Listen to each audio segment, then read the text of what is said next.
Salam sejahtera pelajar. Bertemu kembali dalam pelajaran ke-8 lesson 8 untuk janjang geometrik.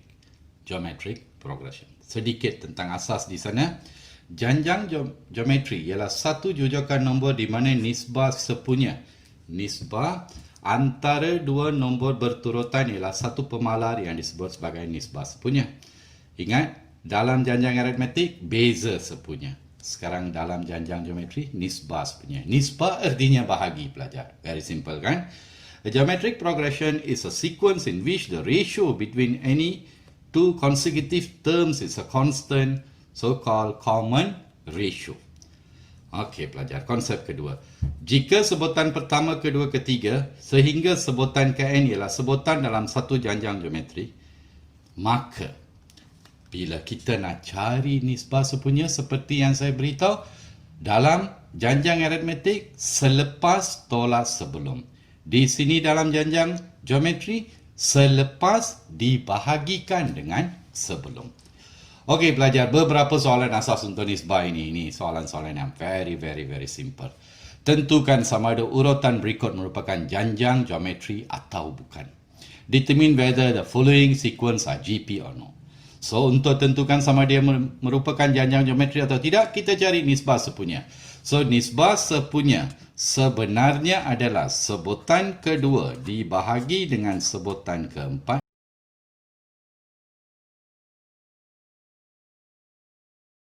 Kita dapat negatif 5. Lagi sekali pelajar. Nisbah sepunya adalah sebutan ketiga divide by the term before, negatif 20. Kita dapat negatif 5. Lagi sekali pelajar.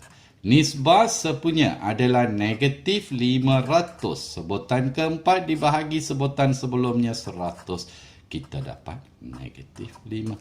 Since R adalah sama, ini adalah satu janjang aritmetik.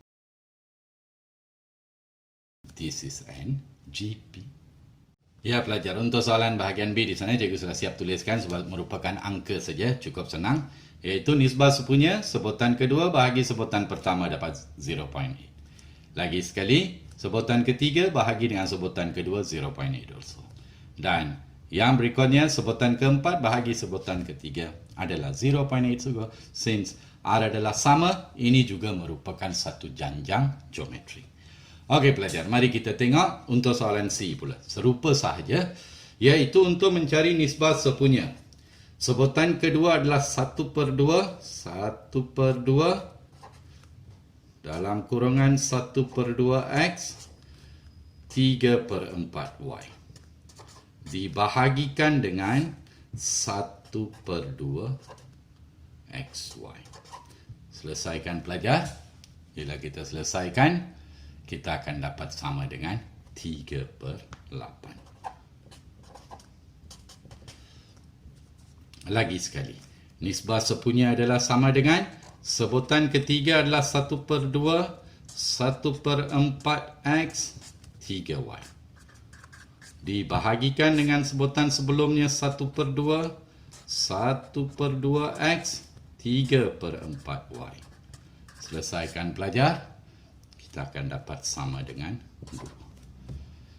So, apabila nisbah sepunya tidak sama, common ratio are not the same, ini bererti yang ini bukan janjang geometri. Boleh faham pelajar? Sedikit mengenai mencari nisbah sepunya. Kita ke soalan yang berikutnya pelajar. Soalan 2. Tentukan nisbah sepunya bagi janjang berikut. So, mana ada masalah? Cukup senang. Lagi sekali. Nisbah sepunya second term divide by the term before, kita akan dapat sama dengan x. Itu saja. Lagi sekali, nisbah sepunya second term 1/2 divide first term, kita dapat berapa? 1/2. Lagi sekali pelajar, nisbah sepunya 10b kuasa 2 sebutan kedua bahagi dengan 5b sama dengan 2b. Itu saja. Very simple, kan? Okey, kita akan pergi kepada soalan berikutnya. Nombor 3 pelajar. Cari nilai atau nilai-nilai. Bila kata nilai-nilai values, mesti pelajar faham persamaan serentak. Kita boleh selesaikan persamaan.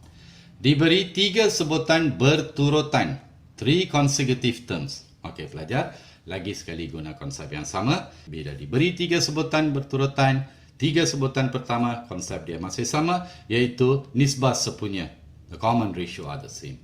Sebutan kedua dibahagi sebutan pertama mesti sama dengan sebutan ketiga dibahagikan dengan sebutan sebelumnya. Ganti nilai. Sebutan kedua adalah 12 dibahagikan dengan sebutan pertama M plus 1 equals sebutan ketiga 36 dibahagikan dengan sebutan kedua 12. Ringkaskan dulu. 12 per M tambah 1 sama dengan 3. Darab silang pelajar. Bila darab silang, 3 darab M tambah 1 mesti sama dengan 12. Darab, bawa ke kanan bahagi. M tambah 1 sama dengan 12 bahagi 3, 4. Bawa ke kanan. M sama dengan. Boleh faham pelajar? Yes, very simple. One more question, students. Come. Kita tengok. Lagi sekali mencari nisbah sepunya. Iaitu sebutan kedua.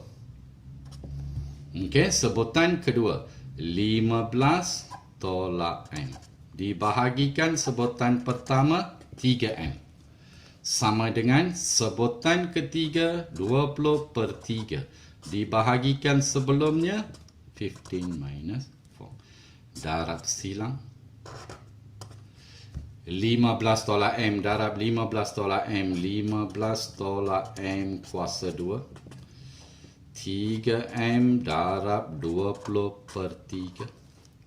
Okey, expand this pelajar. 225 tolak dengan 30M tambah dengan M kuasa 2 sama dengan 3 dengan 3 boleh hapus 20M.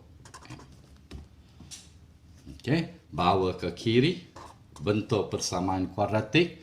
So kita akan dapat M kuasa 2 tolak 50M tambah dengan 225 sama dengan 0. Faktorkan pelajar. So, M tolak 45 atau M tolak 5 sama dengan 0.